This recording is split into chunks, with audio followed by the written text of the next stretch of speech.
Good morning, everyone. It's Tuesday, August 18th. From the San Antonio Express News, my name is Luis Vasquez, and this is your Express Briefing. All of the stories you need to know to start your day.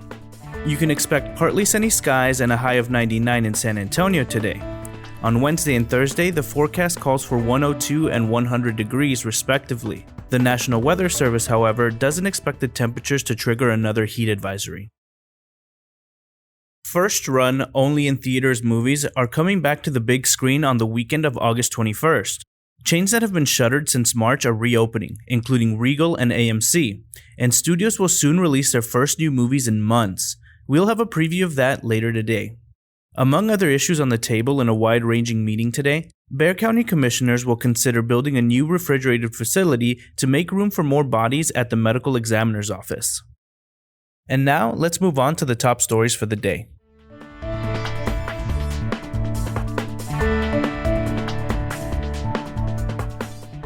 Ahead of an expected surge in mail-in voting, recent cuts to the beleaguered U.S. Postal Service have led to months-long delays and the removal of letter sorting machines in San Antonio, according to leaders of two postal workers' unions.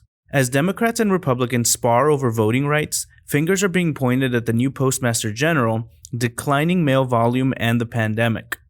Meanwhile, the situation is raising questions about voting, medications, and paying bills for some of Bexar County's most vulnerable residents. Brian Chasnoff has today's top story at the link in the episode's description. San Antonio hotels and restaurants that depend on tourism are desperate. They need visitors to stay in business, and they're looking to visit San Antonio, the public-private nonprofit that markets the city to convention planners and vacationers, for help. The organization rolled out 2 websites in June as part of the effort to attract San Antonians to the city's tourism spots and lure visitors from other parts of Texas and neighboring states. When COVID-19 cases started spiking, plans to promote the site were dropped. Now, city leaders and local business leaders are grappling with a question. How hard should Visit San Antonio push to attract visitors over the next several months with the coronavirus pandemic still sickening people? Randy Diamond explores the dilemma in his latest article. In less than a year and a half, the north-side suburb of Hollywood Park has undergone a series of tribulations that would challenge a much larger city. First, it was hit with a cyber attack back in March of 2019 that pulled nearly $500,000 from its bank accounts, roughly 85% of its funds at the time. Then came the coronavirus pandemic with its economic and health scares, and an internal fight over the veteran city secretary that ended with her termination and a city council member's resignation.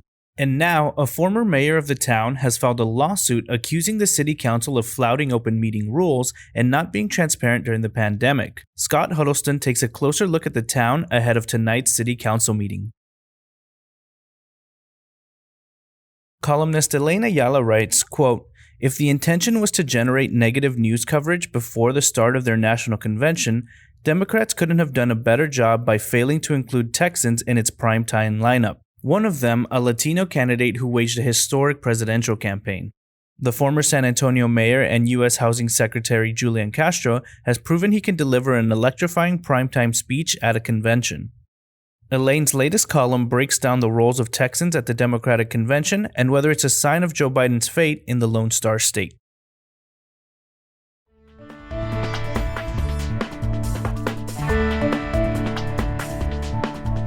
To keep our readers up to date on the path of COVID-19, the Express News has built a dashboard of interactive graphics showing the spread of the virus in the San Antonio area, in Texas as a whole, and across the United States. We've also created an interactive map of San Antonio for COVID-19 testing sites that don't require a doctor's referral. You can find a link to the dashboard and the interactive map in this episode's description. Next up are your need-to-know headlines. You can find all of these headlines and more inside your Express News subscription.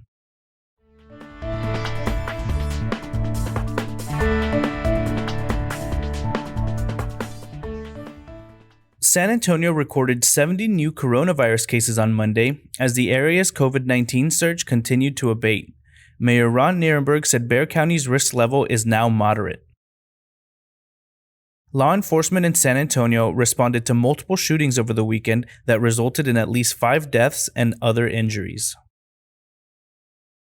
Some 64,000 remotely connected students could not reach their teachers during the first 90 minutes of Northeast Independent School District's first day of classes on Monday because of a third-party website crash, officials said. In this episode's description, you'll find a roundup of known COVID-19 cases in San Antonio area schools and districts. We'll update the list as information becomes available. Trustees of the Alamo Colleges District voted Monday to call a board election for November, a decision they had previously postponed twice. Jean and Betty Braden envisioned live work lofts and space for restaurants and retail at a former Handy Andy Center on San Antonio's east side. The pandemic threw a wrench in their plans. Madison Eisler has more in this week's Skyline column. The San Antonio Independent School District Board voted Monday to send 2 bond propositions totaling $1.3 billion to the November 3rd general election ballot.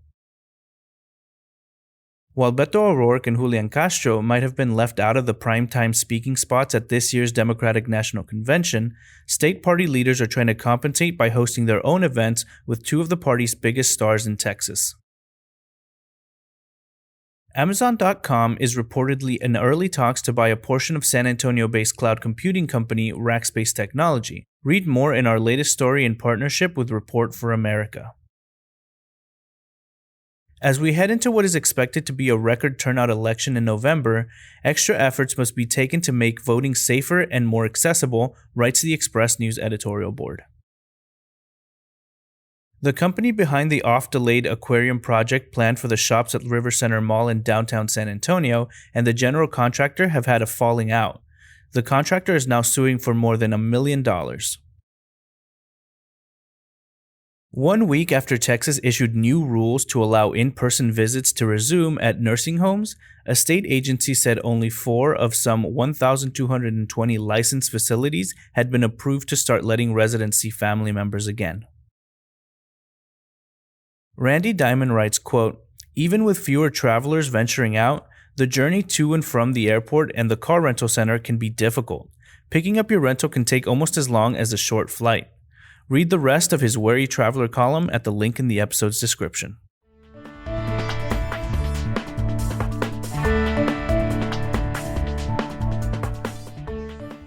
Since the age of 5, James Bryant has wanted to be a mortician, comforting those who are grieving, a particularly important role during the pandemic when families often have been denied physical contact with their loved ones in their last moments. Next year, he will celebrate 49 years with Lewis, an independent black-owned funeral home on W.W. White Road that has been serving the San Antonio community for more than a century. His story, including his most recent brush with death in May 2019, is the latest in Vincent T. Davis' San Antonio stories. And now let's move on to the fun stuff.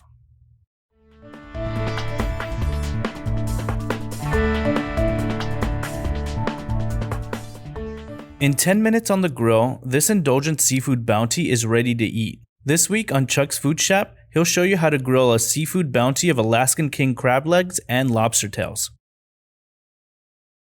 Noted San Antonio bar operator Jared Peña and Augie's Alamo City barbecue steakhouse owner Augie Cortez have teamed up to launch a new concept called Braised Bourbon and Beer inside the established Augie's just north of downtown on Broadway.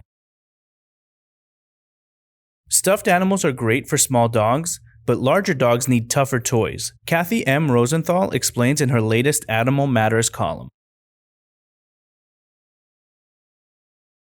Texas A&M football will open its season against Vanderbilt on September 26 at Kyle Field. You can find the full revised schedule in the link in the episode's description. UTSA football has worked to guard against coronavirus pandemic by creating a bubble around the team, a task that becomes more and more difficult as the start of the fall classes approaches. And that's all for today. This was your Express Briefing. My name is Luis Vasquez. Please consider becoming an Express News subscriber to get in-depth coverage on all the stories you heard today. Also, be sure to rate and review this podcast inside your Apple Podcast app, as it really helps the show. Have a wonderful day, everyone.